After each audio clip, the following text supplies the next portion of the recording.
Hello, Shamanettes, and welcome to The Beauty Shaman.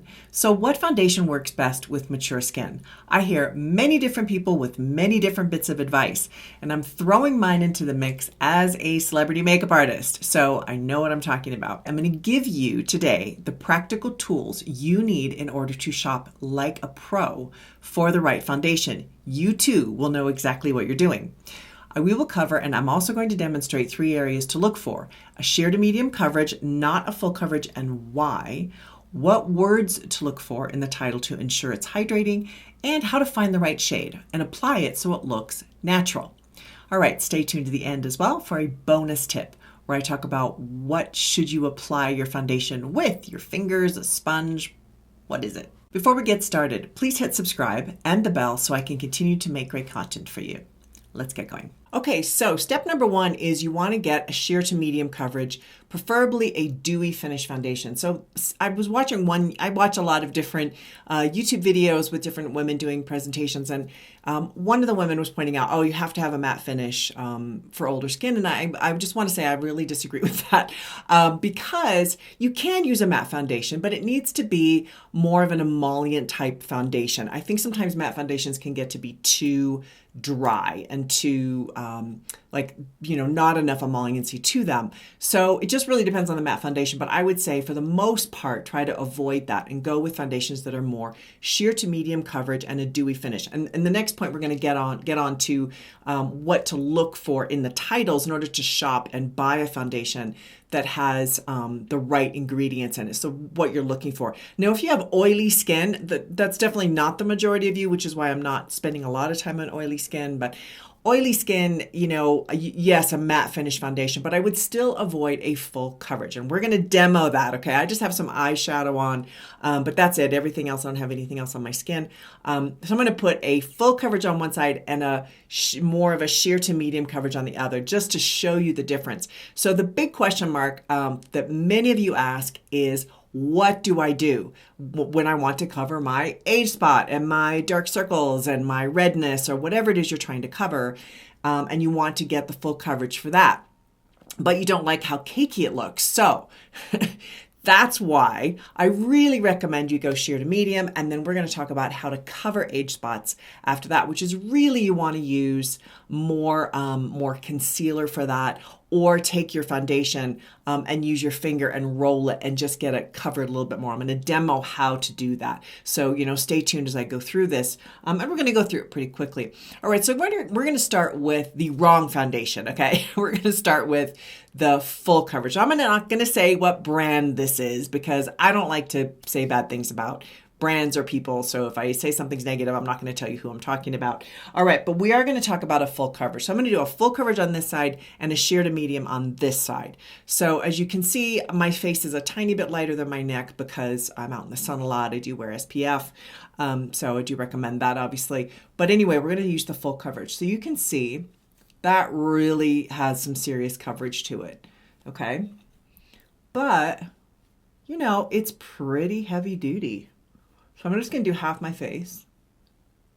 You can really see it, right? It really sits on the skin. It looks very masky.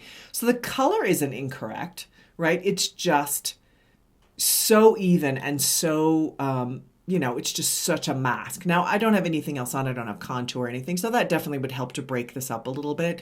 So it's hard to look at it without that. On the other hand, I think this looks very heavy. And what happens even now, as you can see, it starts to set in my fine lines, starts to set around my eyes, and this, I don't know of any full coverage foundation that an older woman could wear successfully and not have it do this. I think you could buy a really, high price like a Chanel or a Dior or something really, great quality, and chances are good it's still going to set a bit. It almost can't help itself. The more emollient you make it, the less coverage you get. That's kind of the dual issue there. So I would say, look at that. Not so hot. Although it did cover my age spot. Okay, so let's talk about it now on the different side. We're going to talk about a sheer to medium coverage. So as you can see, it's much more see-through.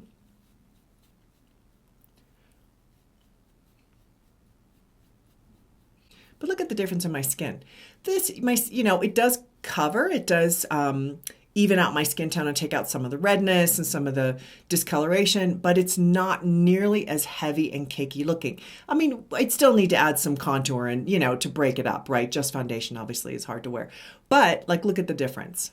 Big difference. Okay, so what do you do when you want to cover? All right, so you look around my eye area. So one of two things, you can actually take that product, and I'm going to bring it up here. I'm almost out of it, so my container is a little bit wonky here. But I'm going to just take some of the lid. And you can use your finger and just tap that in. So I'm just going to use it around my eye. So you're still using that foundation, and you just tap it in. Or you can use a concealer with the same idea. So a concealer, then you would just roll it. I'm going to lighten that area up a little bit, just demo how to cover that. So I'm going to get a greater amount of coverage through here where I want it, but a sheer coverage everywhere else. So it doesn't look as cakey and heavy. So you can really see the difference there. Okay, point 2, I've taken off my foundation now, and I'm going to show you how to match the correct foundation to your skin. So I've done a lot of recent videos that I definitely encourage you to check out that are makeovers on mature skin. I've probably uploaded 10 or 15 at this point from women I know locally where I live here in Ecuador that are expats, and also some local women. So if you're Latino, check that out. I've got some Latino makeovers uploaded. So many of these women have many different colors going on in their skin. They're older than I am. I'm 57. A lot of these women are in their 60s and 70s. So what do you do in that instance? So what I recommend with older, mature skin is not necessarily to match your neck. Okay, that might be like a sacrilege because everyone's like, match your neck, match your neck.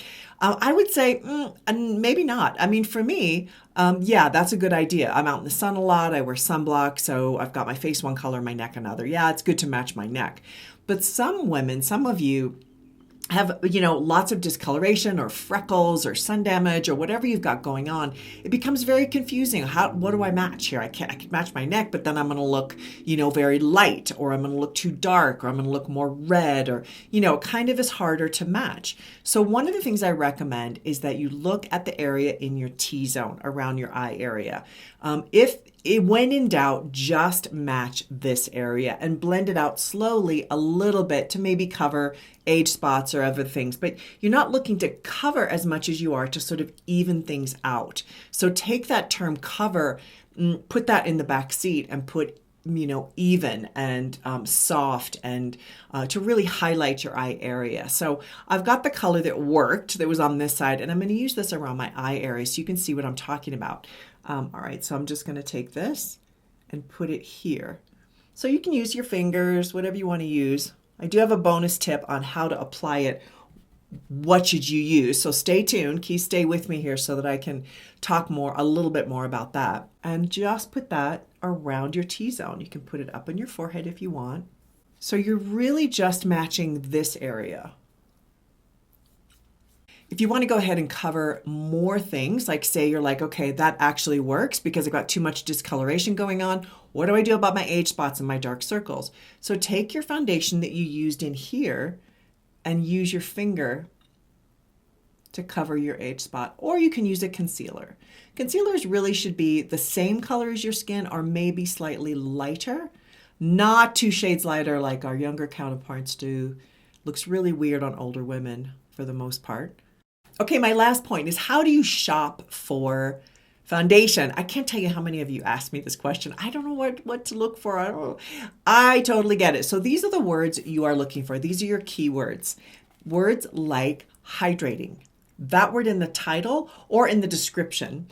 Another one is nourishing. So nourishing can be wonderful as well because that means they're putting some nourishing ingredients. Maybe they've put a little hyaluronic acid in the foundation, which is great because it naturally plumps up, or maybe a little vitamin C, but that can really alter the consistency of the foundation. So that's a little tricky. But so you want to look for the word nourishing. Moisturizing, right? Unless you have oily skin, I would say moisturizing is fabulous because then you're going to get that dewy finish that I have here. Avoid foundation powders. I know some of you love them, and I'm totally down with that. I understand it, but in my opinion, they are just too heavy after you hit 50.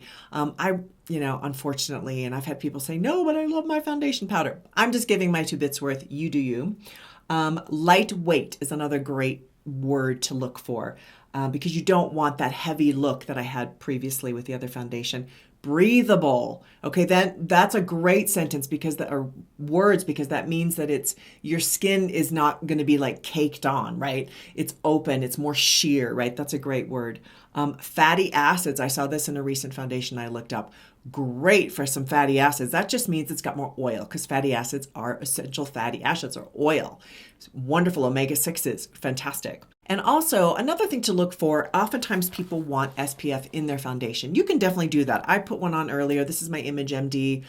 This is SPF 50 along with a moisturizer. This works brilliantly. It does have zinc in it like all moisturizer / sunblock, which if you have darker skin can be really tricky. It doesn't always settle in as well. For the most part, you have to get ones that are more sheer of an SPF. I think Image MD now makes one, which is, I haven't tried it, but I've heard it's really good. In any case, I would say that's fine. You can also use it separately. SPF separate from your foundation and your moisturizer. I tend to lean towards not having SPF in the foundation just because it minimizes the foundation a little bit. That's the hard part. You start putting serums and SPF and all that into foundations and it can really diminish the pigmentation. So, tricky. Although a lot of great foundations have SPF, so I would just be mindful of that. Keep that in mind. Bonus tip. Thank you so much for staying till the end of the video to get the bonus tip. The question is, do you use a brush? Do you use your fingers or do you use a beauty blender? This is just one I had on the floor, believe it or not. All right, what do you use? As an older woman, my recommendation is you can definitely use a brush. I used one in the video, or you can use your fingers. I would take your beauty blender sponges and I would give them a funeral. I don't like these, and I see these used on older skin all the time, and I don't like it because I think they apply the foundation too heavy. I don't like the finish. I think it's way too heavy. I don't like the idea of, getting the foundation in your skin and baking things into your skin. That is absolutely not for the over 50 generation. It's too much. It's too heavy. You don't want to get anything into your skin. The only thing you want to get into your skin is great skincare, vitamin C, maybe some hyaluronic acid, maybe some alpha hydroxy acid. You do not want to get your foundation that far into your skin. It needs to sit on the surface, slightly meld into the skin to look natural, like what I have on, right? That's what I don't like about sponges, and that's why you won't see me using them unless somebody has bad skin. Then I'll go ahead and pull it out. Even older women with maybe a lot of discoloration and I want to cover something, I'll pull them out. Otherwise, no. So in my everyday life, I use my fingers. I love using my fingers for my foundation. I feel like I can really blend it in, really get a nice soft application. Be sure your hands are clean, obviously. Or sometimes I use a brush, right? But then you have to wash it and keep it clean because lots of germs can get in there. I just use hair shampoo to wash mine, by the way. So that's really up to you. I would say you don't have to use a brush. I think we're heavily oversold on brushes. I can almost do a full face makeup with only my fingers. So I would say, not always necessary. But, I like brushes too. I've got 50 million because I'm a professional makeup artist. But in any case, that's my bonus tip. All right, thanks for watching my video on foundation. Please write down below. I always love to hear from you. And please go to my website and sign up for my newsletter at thebeautyshaman.com for insider deals, discount, and easy access to my blog. All right, thank you so much for watching The Beauty Shaman.